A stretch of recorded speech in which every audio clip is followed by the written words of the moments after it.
Welcome back to Unknown Data Entry with your two lovers and a special guest. My cousin, Eli. Yo. Jose. Oh.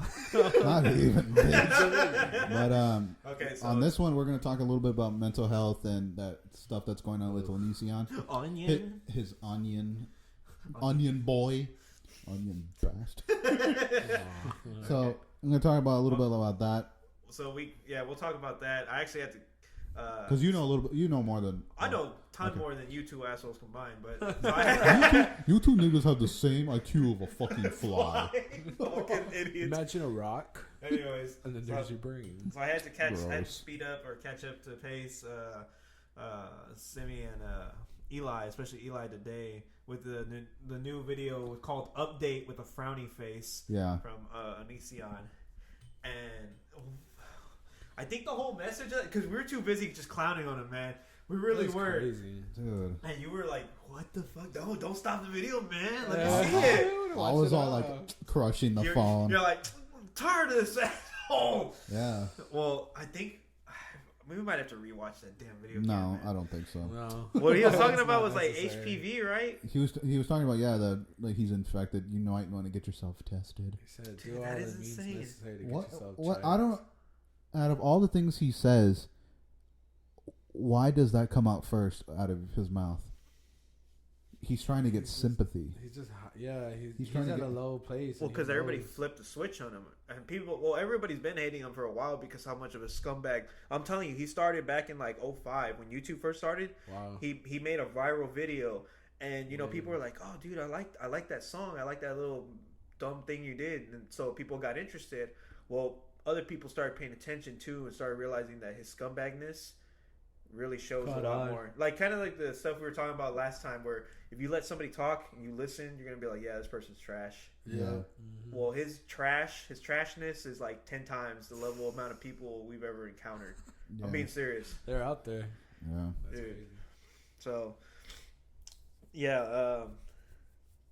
What do you want to start with? Mental health. Yeah, mental health. Let's break down that video. Do you think break down the video because just recently he's saying that he's doing all these things that like he's trying to garner sympathy. He's trying to like fake a mental illness, like with these breakdown videos, crying, saying that his he's wife. saying that his therapist, Oh yeah, he keeps referring to this therapist. My therapist said I should make this video, and in no way, shape, or form. Even Philip DeFranco is a guy I watch. Yeah. He says that in no way, shape, or form would they ever say that.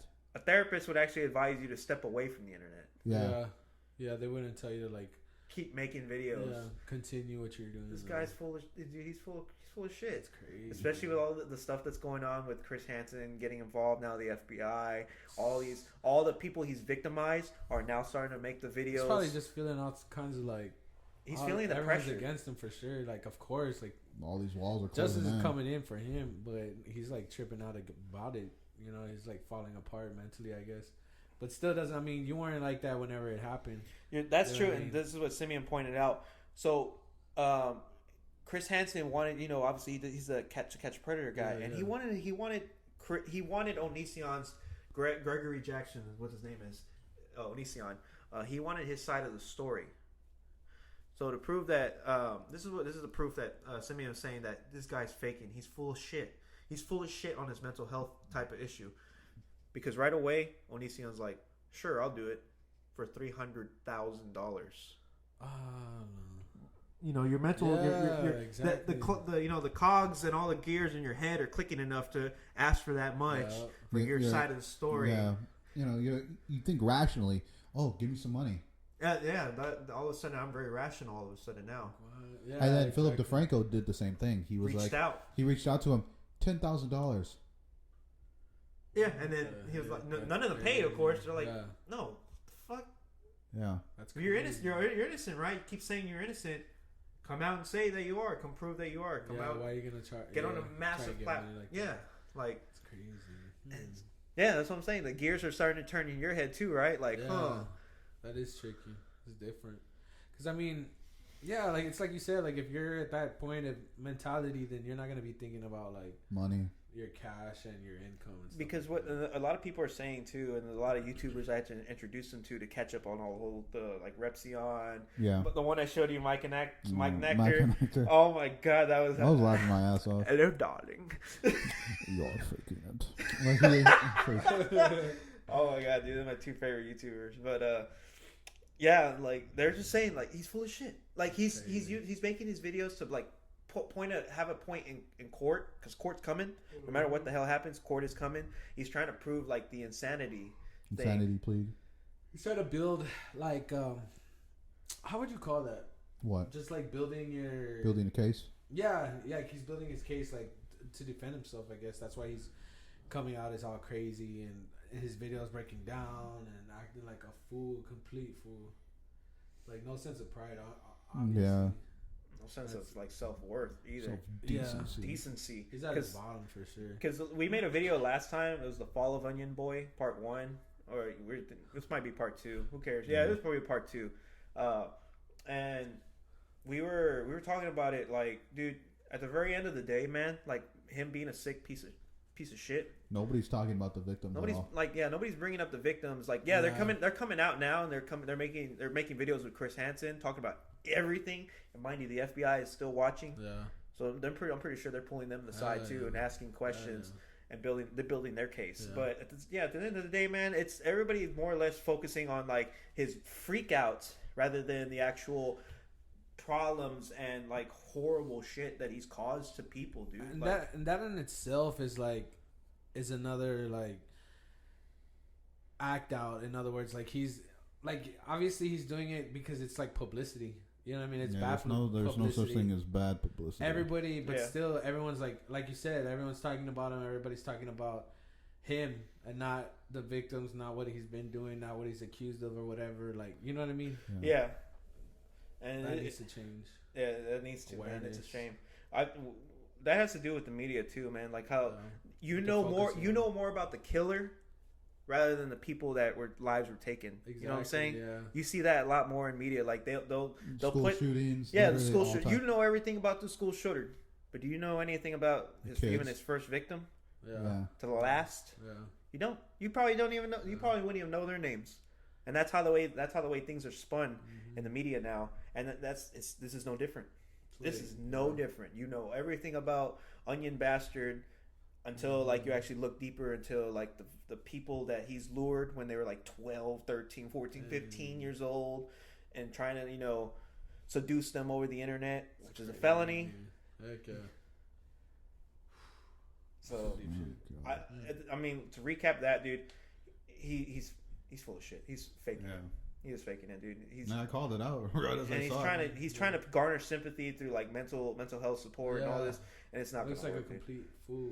Yeah, dude. Because me and you, Eli, we both seen that firsthand. Oh yeah. Because I had to deal with it with my uncle, our uncle.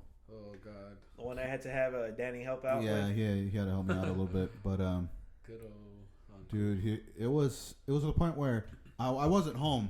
Obviously, I wasn't home out there in Seattle. Yeah. And so for the time being, you know, I was working, you know, at the grocery store, you know, doing whatever I could as I can, and then I was going to the gym. All it was work, gym, or the meetings. Work during meetings. Yeah, I remember. That's all that. I remember talking to him throughout that time. Like he seemed so agitated, so angry. Like our conversations weren't as like lit as how they always are now. Yeah, it's just weighted. And it was just one of those things where like, damn, dude, this is like almost like an everyday occurrence for your ass. Like, what's going on? I was pissed off, and then like that's why you stayed away from home too, right? Yeah. So you just you didn't want to deal with that bullshit. And then he accused me of stealing I think it was $600 for the rent, and I'm like, I don't even know where y'all, you know, keep any of that shit. And then I'm just like, oh my god. And it got so bad, dude, to the point where like I realized I'm like, damn, dude, I need to like do something or help out in some form of way. And I got Daniel to help out by like convincing him, dude, like letting him know that, dude, like your money's gonna be spent in a better place other than your pretty much your abuser, old fat bastard, which is another person that. No, he has during that time. I don't think now he had a psychosis where he was trapped in a high school mentality where everybody was in their place, of course. You know, like when someone who says, "Oh, you know, when I told you about that fight, you know, he tried to switch it around. Oh no, you're the bully.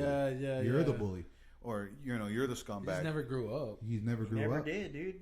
I'm pretty sure to this day he still hasn't.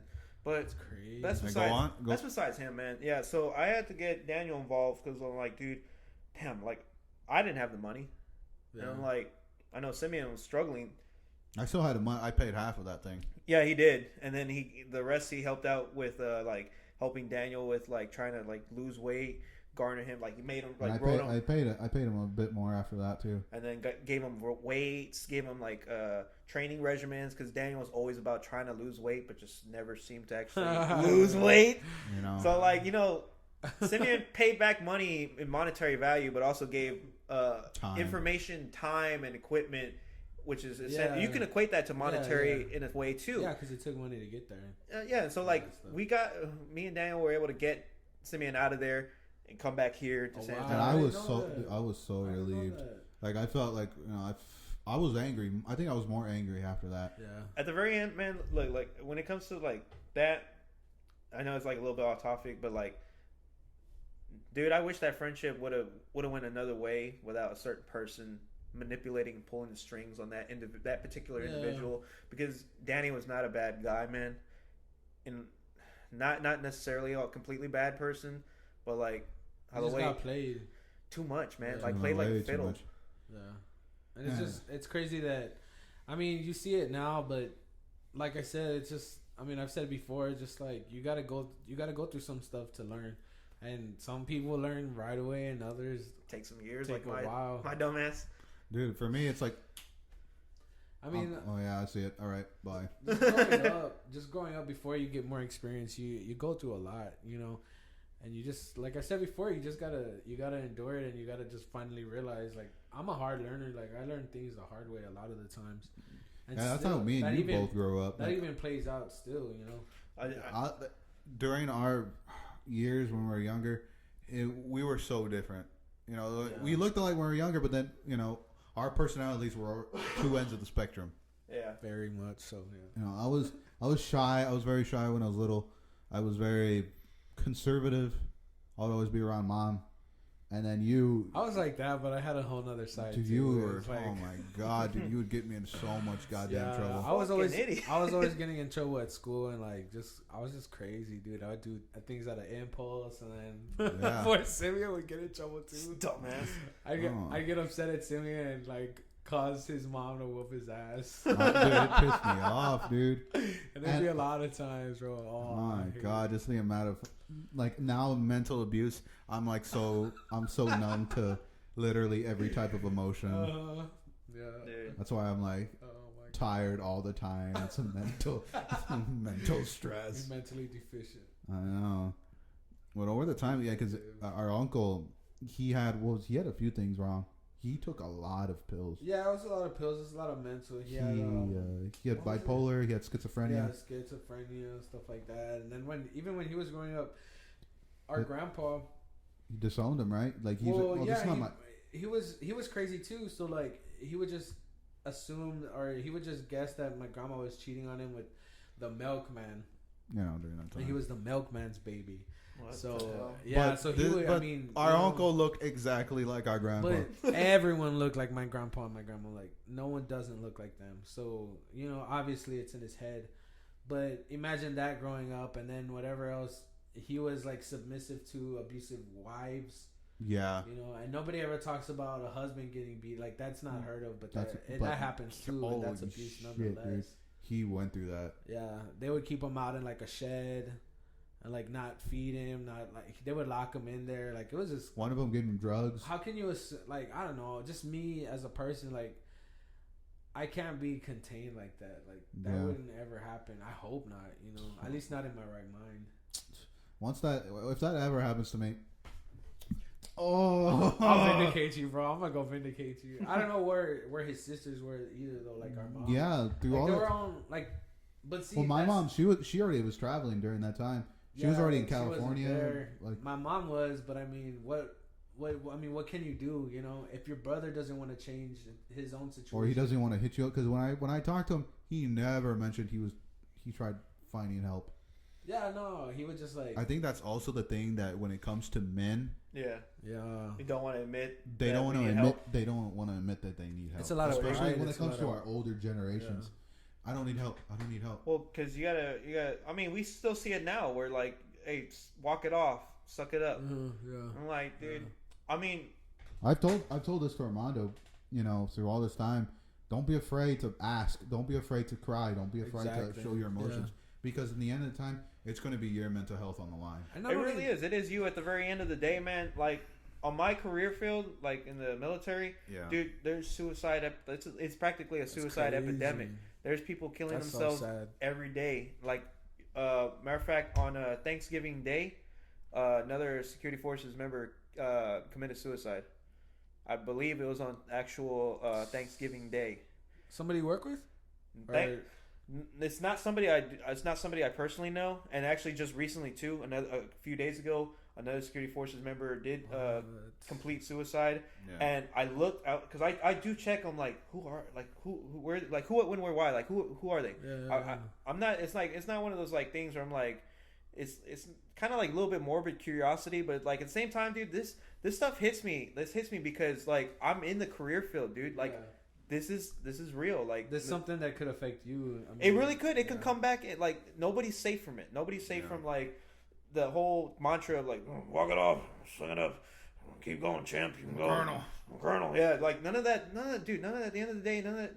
All that shit goes away one way or another. You hang up that uniform. Yeah, it goes away, and you sometimes the mentality, the mental, it's still there. And I'm like, damn, dude, like. I can't tell people. Like just walk it off. I'm like no, dude. Like of course not. It's just at the same time like it frustrates and it angers me that there's so many people just committing suicide and like it could be prevented. Like the proper ways. Like that's the crazy part. The military talks about like they give you X, Y, and Z, all these amazing ways to like go seek help. But for whatever reason, there's particular certain career fields. Mine being one of them. Where if you do go seek that help, they hold your job against it. That's your ass. That is your ass. Yeah, so it puts you in a bind. So like, do you seek help? Yeah, no, it's free, dude. It's actually free. No, for us. I mean, if they're gonna keep if they're gonna take your job, they're gonna mark you because you went to go get help because you want that help. You know what I mean? That's kind of. This is actually very very personal now. A close friend of mine. Which one? We always make fun of Jonah Hill. Oh yeah, Wes. Yeah, we won't say his full name. We won't, because obviously for protection, even though he's out, but even though he is out, that particular reason for seeking help, for being truthful on his mental health survey, red flagged him. Immediate red flag. They were treating him like dog shit. All of a sudden, you're no longer useful. You're a scumbag. How dare you? And they were about to reclass him. Oh, wow. But at the point, he was just like, dude, why? So I can get treated worse or treated even worse? Like, so then there's a permanent mark on me forever. Like, it's like almost like a permanent mark on your soul that you didn't even commit.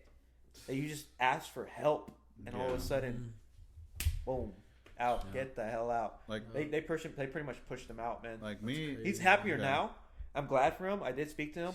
I'm happy for him, dude. I really am. Like he's going to college. He was able to keep his GI. I'm like, dude, I'm happy for you. I'm glad that I don't have to fucking open up my Facebook and see your name part of with the blue line. Yeah, obituary, blue line, Defender West. I'm like, if I would have saw that, dude, I probably would cry, lost my shit. I would have lost my shit. Yeah. When it comes to, dude, me and you, we don't open up particularly when it comes to our emotional. Me and you, like it takes a while.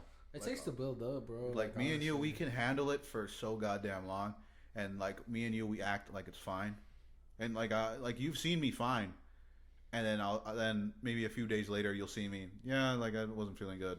Wrote this letter. Yeah, I write it down, and during all the time, like I will hang out one day, and then the next day I write a fucking like I'm gonna kill myself. Yeah. And let it out. You get the demon out. Yeah, it's because that ugly. I don't know what the source of it. I think it's because we've gone through so much bullshit when we were younger, and with me, it's like, for my parents, it was because you need to be like your sisters. You know, you need to be like Chloe. Yeah, you're at the not the be, bottom, but like you're the baby. So so you need to be like them. molds. You need to overall, you just keep going. Yeah, it's like it's more or less. It was not torture, but it was like your expectations need to be high. Yeah, you need to keep doing this. You need to be doing this. And for me, I struggled learning. You know, when I was little, it was hard for me to read. You know, I had to take classes, whatever, when I was little. So you know, I learned how to read. You know, overall when I was younger. And then, you know, the way my chest looks, that was one thing, and that gets hung over you for the rest of your life. And overall, it's because I think I never talked to anybody, and I think I would always help others. Especially when I was in high school, I would help people. I stopped one guy from committing suicide because he was telling me. Yeah, I told him. That's also a way of like medication. Yeah, that's like giving, you know. And for me, it felt like not to be an asshole, but it felt like their demons were becoming mine. Yeah. And over all this time, like I could feel like there was a demon telling me, do it, jump. Every time, I'll start having like suicidal thoughts, jump. It's like, but there's something else saying, don't, keep going. Yeah. So it's an internal battle between two big giants. The one that's telling you to keep going, the one that's telling you end it right now. There's nothing more. And over time, like I never even told my parents. Wow. My dad, he doesn't, because I get it from his side of the family, being stoic, being don't talk. You know, hey, what's up? Be cool, chill. You know, none of them have mental illnesses. None of them. So I think it's because they're just, you know, they isolate themselves. I think that's what it is. Yeah. And overall, it's because those two things, my mom's side and my dad's side, those two extremes battling each other constantly. And I think that's what it is a little bit. You know, at times I do want to, like it aches. Like I want to put a knife in my heart and just fucking end this shit. Yeah. And then I'm like, okay, wait. We need to keep training. We need to keep going. We need to keep busting my ass. Yeah. I want to get a job. I want to have a kid, whatever. But in the end, like, people don't see that. They think, oh, I'm gonna treat this guy like shit. Get out of the fucking way. You know, you're in the way. Yeah. You don't know what they're fucking going through. Not only that, like nowadays, there's so much shit you got to do for yourself. Like you got to make money yourself. You got to support your family yourself. Yeah. You're the head of the house. You got to make the bread. You got to make the money. Oh, you don't make enough money? You need to get back on some shit, or you need to go money chasing and this and that. You need to start hustling. There's a lot of like slavery going on, and it's not even against anyone's will. Like they're willingly giving their time to phones. They're willingly giving their time to like technology and stuff like that. And the families where it suffers, and then, oh well, guess what? The next generation is gonna be more fucked up because look at how you acted. Look at what you didn't give them. You know, like as parents, it's a big responsibility. It's not only money, it's mental too. Like you gotta raise another human being. Yeah. How to deal with what situation, how to treat this person, or how to think about things yourself, or why did that person do this to you, or I see it so much. And I mean, it's just a failure as society. Is that because we have to do all this stuff, we have to. Like it's Christmas time. Look how much stress there is to get gifts. To get, like if you don't buy your family this, you're a scumbag. You're a scumbag, trash asshole. And and if you can't afford stuff for your kids, then you're an even bigger scumbag. You need to get more money. And where does this come from that everyone has to? But that's just besides the point. Is that we're all distracted, and the things that matters is your family. Problem. That all that other stuff, come and go. Money's gonna come and go. All that other stuff. Yeah. But the family is where it's at. Like our parents were failed as children, and their parents before them. It's just, self-awareness. All this stuff. I see it in my sister. It's like she has it bad, but it's because she never addressed it.